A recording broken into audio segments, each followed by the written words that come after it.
10 साल पहले मैंने पिक्चर्स देखी थी, तब मैंने सिर्फ उसको एक सीरीज़ की तरह एंजॉय किया था। लेकिन उसके बाद में आज जब मैं वापस मुड़ के उस सीरीज़ को देखता हूँ, तो मुझे वो एक स्टार्टअप गाइड की तरह लगती है। तो उसमें से मैंने कई लर्निंग्स सीखी थी, शायद उस वक्त भी जाने या अनजाने में। तो मैं चाहता हूँ कि मैं वो आपके साथ में आज शेयर करूँ। उस वक्त मैं भी कंफ्यूज था कि मैं अपना काम करूँ या फिर जॉब करूँ या बिज़नेस करूँ, और अगर अब बिज़नेस भी करना है तो अपने काम में क्या करूँ मैं ऐसा, ठीक है। और ऑनेस्टली बताऊँ, आज भी काफ़ी लोग इस चीज़ के अंदर स्टक हैं। तो सैलरी एक ड्रग की तरह होती है। अगर हम जॉब करते हैं और आप जॉब की वजह से आप बिज़नेस में स्विच होना चाहते हो, तो सैलरी एक ड्रग की तरह होती है। हर महीने आती जाती है, और अकाउंट से पैसा जब क्रेडिट होता है तो हमारे खर्चे पूरे होते हैं। उसकी वजह से हमें उसकी एक आदत लग जाती है, एक हम कंफर्ट जोन में चले जाते हैं कि हम अपना कुछ ट्राई करेंगे तो वहाँ पे कुछ सर्टेनिटी नहीं है कि वो चीज़ हमको मिलने ही वाली है। लेकिन पिक्चर्स ने एक चीज़ क्लियर कर दी कि परफेक्ट टाइम कभी नहीं होता है। जैसे नवीन बंसल है, वो अपने दोस्तों को यही बोलता है कि हम 5 साल से सिर्फ बातें ही कर रहे हैं कि हम ये कंपनी स्टार्ट करेंगे, हम ये प्रोडक्ट बनाएंगे, इसके लिए हम ये चीज़ें करेंगे, वो चीज़ें करेंगे, लेकिन एग्जीक्यूशन कहाँ है। 5 साल से हम कंफर्ट जोन में ही अटके हुए हैं, और ऐसे अगर हम चलते रहे तो 5 साल और निकल जाएंगे। तो वही है कि उस चीज़ को रियलाइज़ करना कि परफेक्ट टाइम कभी नहीं आता है। और रिस्क लेने से ज़्यादा डेंजरस क्या है पता है? लाइफ भर काश बोलते रहना। हर दूसरा बंदा बोलता है कि मेरे पास आइडिया है, पर idea is not the real game. Idea is not execution, execution is the real game. Planning is not is equal to process, process is equal to results. जब हम एक्शन लेते हैं, उस प्रोसेस के अंदर घुस के काम करके जब हम एक्शन लेते हैं, तो वहाँ से हमको रिजल्ट्स मिलना चालू हो जाते हैं। अगर हम सिर्फ प्लानिंग ही करते रहे, जैसे कि वो सब लोग मान लो प्लानिंग ही करते रहते हैं, एक्चुअल में प्रोडक्ट पे कुछ काम नहीं करते, तो वो प्लानिंग तो वो पिछले 5 साल से कर ही रहे थे ना। क्या उस प्लानिंग ने उनको वहीं पे पहुंचाया? नहीं।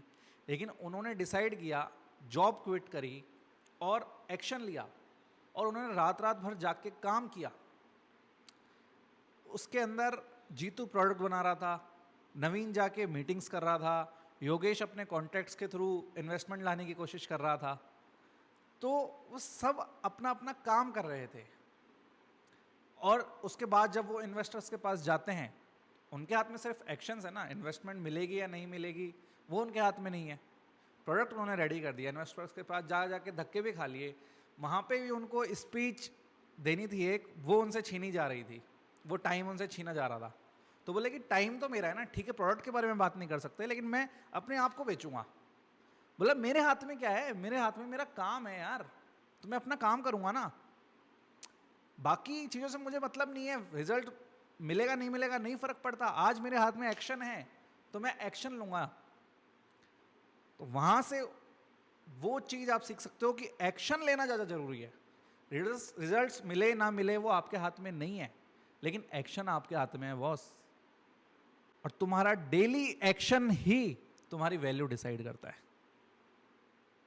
पिक्चर्स का हीरो एक बंदा नहीं था, बल्कि उस टीम के बीच की लॉयल्टी और उनका ट्रस्ट था। क्या है, आप किसी को पैसे देके कोई चीज़ तो खरीद सकते हो, लेकिन जो एक लॉयल्टी होती है, एक जो ट्रस्ट होता है, उसको बिल्ड करना पड़ता है। तो उसमें कोई एक पर्सन हीरो नहीं था, बल्कि जो उनके आपस की बॉन्डिंग थी, और उनका अलग अलग स्किल सेट भी, ऑफ कोर्स सबका स्किल सेट अलग अलग था, उनका जो बीच की लॉयल्टी, उनके बीच का ट्रस्ट था, वो उस टीम की खासियत थी, और इसी वजह से वो आगे चल के सक्सीड कर पाए। तो सही टीम का होना बहुत जरूरी है। अगर आप अकेले बहुत मेहनत कर रहे हो तो शायद आप थोड़ी दूर जा सकते हो, लेकिन अच्छी टीम आपको मिल जाती है, और अगर आप सब साथ में आगे बढ़ते हो तो आप बहुत दूर तक जा सकते हो। आपकी कोई अपर लिमिट होगी ही नहीं, इतना आप ग्रो कर सकते हो। तो सही टीम मिलना और उनके बीच की लॉयल्टी और जो ट्रस्ट फैक्टर है, उसको बिल्ड करना पड़ता है। वो आप पैसे देके खरीद नहीं सकते, उसको आपको बिल्ड करना पड़ेगा छोटी छोटी चीज़ों से। अपने अंदर की इंटीग्रिटी, ऑनेस्टी, वैल्यूज़, इन सब चीज़ों पे काम करके। और सही लोग जब मिल जाते हैं ना, तो आधी जंग तो हम वैसे ही जीत जाते हैं। अगर तुम भी लाइफ में स्टक हो और खुद से एक सवाल पूछो कि मैं लाइफ में सिर्फ सेफ खेल रहा हूं या मैं ग्रो कर रहा हूं, तो तुम्हारे अंदर से सही जवाब तुमको मिलेगा। और जवाब अगर यह है कि मैं सेफ खेल रहा हूं, मैं ग्रो नहीं कर रहा, तो boss you are in the wrong direction. आपको अपने ऊपर काम करने की जरूरत है। तो आज ही एक्शन लो। मैं कहता हूं कमेंट के अंदर बताओ कि क्या चीज है जो मुझे आगे बढ़ने से रोक रही है, और ऐसी कौन सी लर्निंग है जिसको मैं आज से ही अपनी लाइफ के अंदर इंप्लीमेंट करना चालू करूंगा। तो मिलते हैं अगली वीडियो में।